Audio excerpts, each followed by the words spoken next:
Курманжан Датка 1811-жылы Оштун Жапалак айылына караштуу Орке кыштагында туулган. Алайдын жана Ош аймагынын башкаруучусу.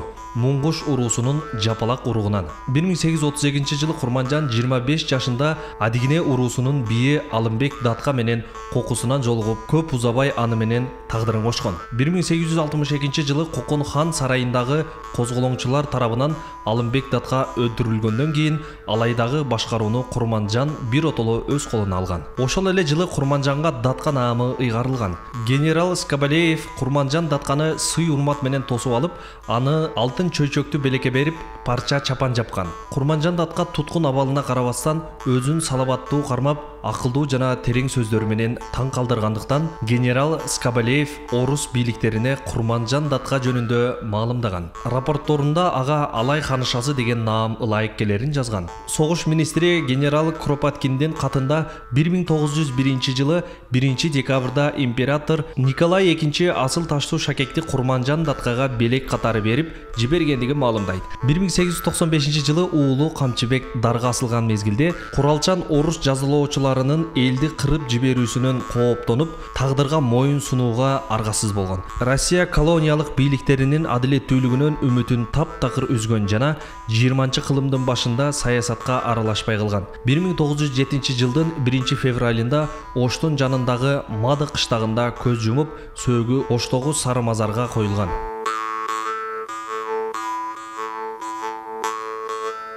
Кыргыз тарых инсандарынын арасынан Курманжан Датка деген белгилүү тарых инсаныбызды бөлүп көрсөтпөсөк болбойт. Себеби Борбордук Азия элдеринин арасынан же болбосо мусулман элдеринин ичинен аял затынын ролун даңазалаган биринчи инсан бул Курманжан Датка экендиги талашсыз. Курманжан Датка орус окумуштуусу Ювачевдин эскерүүсү боюнча Кыргыздан чыккан белгилүү өз алдынча ээн эркен ой жүгүрткөн, алдыды көрө билген көрөгөч аял зат экендиги бекеринен айтылып кеткен эмес. Курманжан Датка 1811-жылы Муңгуш уруусунун Жапалак уругунан чыккан белгилүү кыргыздын аял заты. Атасы Мамытбай аны жаштайынан эле жаш кезинде Кул Сейит аттуу жигитке турмушка берет. Бирок тагдыр экөөнүн эки бөлөк кылат. Себеби биринчи алгачкы күнү эле Курманжан Датка Кул Сейитке нааразы болуп, аны менен өмүр бою жашоосу өмүрлүк жолдош катары аны кабыл ала албайт. Себеби ал түшүнгөн кийинки жашоосу жакшы болбостугуна көз жетет дагы. Ошол мезгилдеги кыргыздын каада салт, үрп адаттарына катуу экендигине карабастан атасынын үйүнө баса берет. Атасынын үйүнө келгенден бир аз убакыт өткөндөн кийин ал ошол мезгилдеги кыргыздын белгилүү инсаны, бүткүл түштүк жергесине аты таанымал Алай кыргыздардын башына турган дагы бир белгилүү инсан Алымбек Даткага турмушка чыгат. Алымбек Датка Курманжан жөнүндө угат дагы аны аялдыкка алууга бел байлайт.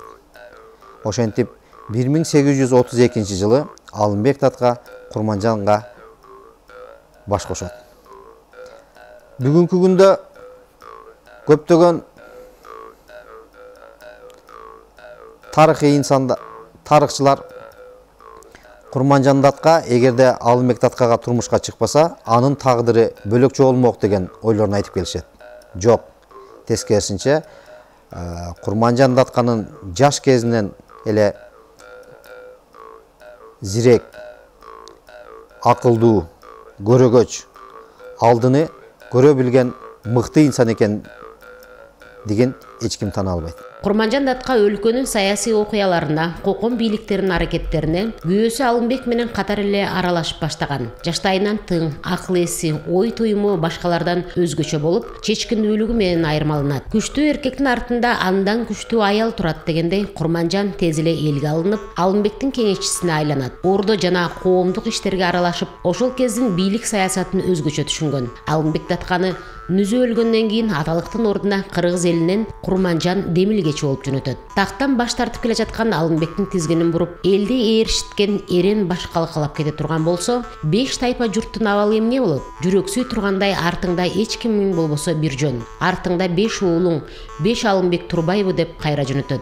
Мына аялдын акылынын тунуктугу, кашкөйлүгү. Курманжан датка Алымбек датка бул дүйнө менен кош айтышкандан кийин анын бүткүл ишин колго алып, алай кыргыздардын башын бириктирип, орус падышачылыгына талап тонотпой, элди сактап алган белгилүү тарыхый инсан. Ошондуктан 1863 жылы Бухара эмири Музафар ага ошол мезгилдеги эң чоң наам, датка наамын бекеринен бербесе керек. Курманжан датка өмүрүндө бир гана жол эмес, экинчи жолу, же болбосо 1865 жылы Кудаяр хандын колунан экинчи жолу датка деген наамды алган. Бул Курманжан датканын мыкты инсан экендигин, алдыны көрө билгендигин даңазалап турат. Курманжан датка жашоосунда көптөгөн мыкты ийгиликтерге жетишүү менен кошо көптөгөн кайгы, муң, азап, тозокту да көргөн. Ювачевдин жазган оюнча, Курманжан датканын көзү тирүүсүндө 183 уул, кыз, небере чеберлери болгон болсо, анын 85-ин өз колу менен аркы дүйнөгө узаткан. Ошондуктан Курманжан датканын тагдыры дагы оор, көптөгөн сыноолор башынан өткөн. Алымбек менен Курманжан 29 жылы эри шаркак жашайт. 1892 жылы Алымбекти кокондо кас душмандары өлтүрүп кетет. Мөгдүрө олтуруп калбастан күйөөсүнүн даткалык бийлигин улантып, өзүнүн көсөмдүгү жана дипломатиялык жөндөмдүүлүгү менен алай элине эле эмес, бүт Фергана өрөөндө даңктуу башкаруучу катары бааланган. Аял экенине карабай Курманжанга саясий титул берилип, Кокон хандыгында таасирлүү саясий фигуралардын бирине айланат. Кокон хандыгы кулагандан кийин жер жайнаган орустар толукса, кыргыздын кырылаарына көз жеткен Курманжан датка генерал Скобелевдин чакыруусуна көнүп, шартнаамага мөөр басат. Аял жар, аял эне, аял бакыт. Курманжан энебиздин дагы бир эл оозунда калган даңкы уулу Камчыбекке байланыштуу. Жалган жалаа менен орус жазалоочулары Камчыбекти даргасышат.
эсепсиз кылымдан бери кыргыз баласын көкүрөктөгү бир нерсе житирбей сактап келет.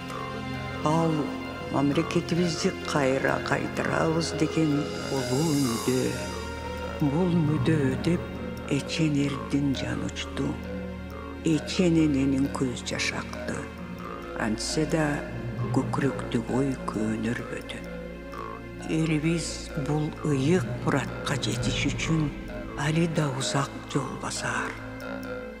Алайым жолдошубуз ынтымак менен кайрат болсо экен. Далай тар жол тайгак кечүүдө өзөк өзөрттөнөр. Сынбайлы, чөкпөйлү. Энерди эл кызматына туйт. Эл мүдөсү деп жан берген ар бир курмандык бош кетпей, ар намыска айланып, мамлекетибиздин пайдубалында бирге турууга жетелеп баратпайбы? Курманжан Даткандын кадыр баркы кыргыз тарыхында көрүнүктүү орунду ээлейт. Ал өзү жаратылыш ыйгарган жекече, бийик инсандык жана мамлекеттик сапаттары менен журт башына көтөрүлгөн таң калаарлык акылдуу, эрктүү, талапчыл жана кайраттуу зайып болгон. Анын иштери менен ысымы уламыштарга айланган. Ошол алыскы замандын көчүндө аны Алай ханышасы деп аташкан жана аны бийик тутушкан. Фин окумуштуусу Маннергейм Курманжан Датканы жөнүндө угуп, Курманжан Датканын мыкты сапаттары, анын мыкты аял зат экендигин угуп, аны менен жолугууга келип, аны менен жолугуп, маектешип, ошондуктан биринчи жолу Курманжан Датканы фотоаппарат менен сүрөткө тарткан окумуштуу болуп эсептелет. Ошондуктан бүгүнкү күнгө чейин Курманжан Датканын 3 же 4 сүрөтү бизге сакталып калганы бекеринен эмес. Курманжан Датка өмүрүнүн аягында барыңыздар жакшы билесиздер, 1907 жылы 96 жаш курагында бул дүйнө менен кош айтышкан. Ал анын сөөгү бүгүнкү күндө Оштун Сармазар көрүстөнүндө жерге берилип, ошол жерде сөөгү жатат. Курманжан Датканын кадыр баркы ушунчалык жогору болгондуктан 2010 жылды Курманжан Датка жылы деп жарыялап, анын 200 жылдык мааракеси чоң шан шөкөт менен белгиленди. Бүгүнкү күндө Кыргызстандын борбору Бишкек жана экинчи борбору болгон Ош шаарларында Курманжан Датканын эстеликтери бекеринен тургузулган эмес. Жана анын биздин эң баалуу улуттук валютабыз же болбосо 50 сомдук купюрабызда Курманжан Датканын аты берилгендиги бул чындыгында кыргыз тарыхында Курманжан Датканын ролу өтө жогору экендигин баса белгилесек туура болот. Кийинки, балким Курманжан Датканын өмүрүндөгү эң маанилүү учур 19-кылымдын 70 жылдарында өз аскери менен Кокон хандыгынын аймагына келген Россияга карата кылган мамилеси менен байланышкан. Биринчи кезекте өрөөндө Ак падышанын аскерлеринин пайда болушун Курманжан Датка терс кабылдаган. Анын бул көз карашы көп жагынан уулдары тарабынан аныкталган сыяктуудай. Ал эми Датканын 6 уулу болгон.